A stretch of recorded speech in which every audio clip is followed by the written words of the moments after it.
Hello, Barlow speaking. Yes. Someone to work part-time? Why, yes, I'll send someone down to see you. Someone who'll do the caliber of work you expect. Goodbye. Work. There's a word that's used much more than it's understood. As counselor here at our school, I get to hear and see a great deal about work and what it means. Good work, fair work, poor work. I'd like to tell you about a certain student who was here about 5 years ago. His experience has important meaning for you.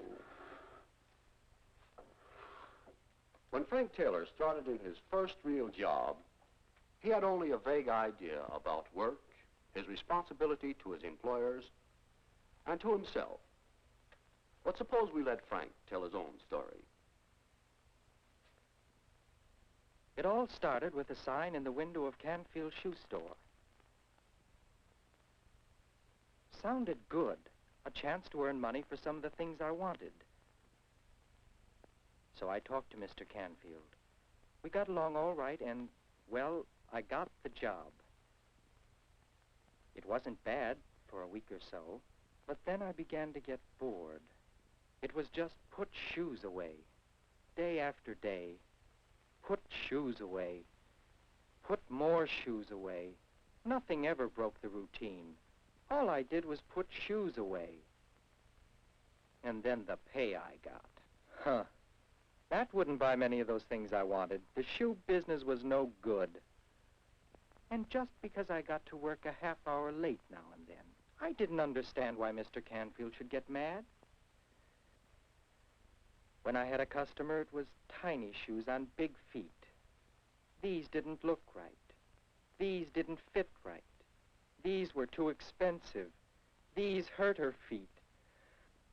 Boy, some of those people really made me sick.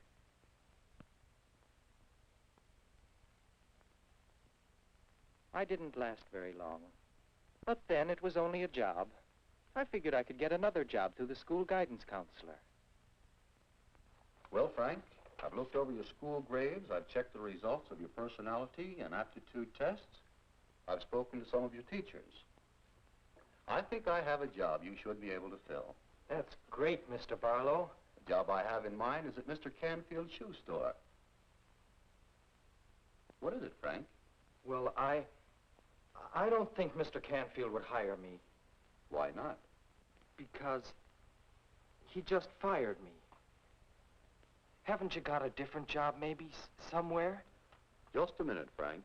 If Mr. Canfield fired you, you might have the same sort of trouble somewhere else. Would you like to tell me about the job and what happened? Well, nothing happened. The job was just dull and routine. The same things every day. I was just bored with it. You know, Frank, I don't think there is such a thing as a dull job. But suppose you tell me what you think is interesting work. Oh, I think it would be exciting to be an architect or an airplane pilot. Yes, those can be interesting jobs.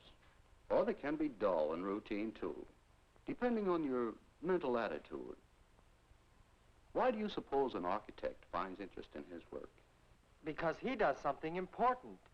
Designs houses and buildings and bridges and lots of things. Yes, an architect does help to make things that people need. And he can look with pride on the completed structure. And the pilot provides transportation that people need. He can be proud of his skill and his record of safe flying. But what about, a teacher? Can't she be proud of her service to the community? Are druggists important? Where would you be without them? Or without fishermen? Or chemists? Or bank clerks? Or shoe salesmen? Don't they do something useful, something important for people? Look, Mr. Barlow, I didn't take that job to do anything important. I just wanted a little spending money. Any job, piloting a plane or selling shoes, is as important as you make it. If you think it's not important, whatever it is, you'll soon become bored with it and do it poorly. To enjoy your work, you'll need to find in it more than money. You'll need personal satisfaction, pride of accomplishment, a sense of importance to others. Whether it's a part-time job after school or a lifetime career. And as for money, well, we all want money. But if you don't perform any service, or if you don't do your work well, you can't expect much in return, can you? Why, guess not. If your work is to profit you, it must also profit your employer and profit society. But how can you do a job well if it isn't interesting?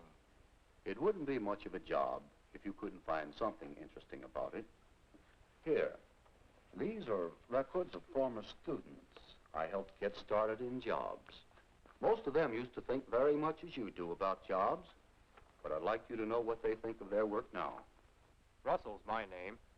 I'm a carpenter. That's work I really enjoy. Have you ever felt the smoothness of a board after you've planed it? Have you ever smelled fresh-cut wood? Have you ever made something with your own hands? You can't help enjoying work in which you can take a real pride. I'm Ed Kane, farmer. I suppose I started farming in the first place because I like the open air and the soil. But there's more to it than that. The hard work of plowing, planting, cultivating, all leads to the harvest that means success to me and food for people throughout the world. So to me, there's real satisfaction in farming. Dottie Grant is my name. I'm a secretary. To some people, that means just numbers and letters, taking dictation and typing. Well, it's more than that to me. The work that passes through my hands means work for men in factories, keeps railroaders busy shipping our goods, and gives salesmen something to sell. My job is important to many people, and to me. I'm glad to say that I enjoy doing it as well as I can. Enjoy doing it as well as you can. You see, Frank, there are many ways of looking at a job, any job, with pride and pleasure. All right, now let's see what other job we can find for you. Or, Mr. Barlow, do you think Mr. Canfield would take me back if you asked him to? Well, after Mr. Barlow talked Mr. Canfield into giving me another trial, I found new interest in that job. It was easy to get to work on time, and when I really applied myself to my work, there was nothing dull or routine about it. It wasn't long before I began to see how much other people depended on fellows like me to give them properly fit shoes. Shoes that would wear well and look well. I became proud of the fact that I was building a circle of personal customers, people who came to me regularly for all their shoes.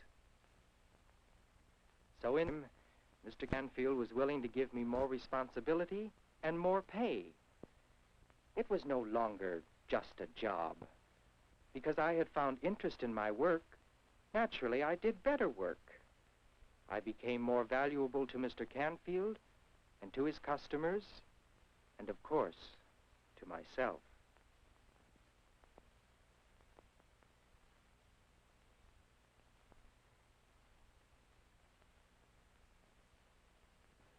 Well, that's the story. Almost. That was 5 years ago. The reason I told you about Frank Taylor is that he called me just now. He needs a part-time helper. You see, he's manager of Canfield Shoe Store now. Does this begin to sound like fiction? It does happen. It happened to Frank because he found interest in his work and satisfaction in doing it to the best of his ability. Every day, someone, somewhere, learns that more money and more satisfaction are the result when you stop thinking about just the job and begin thinking about work.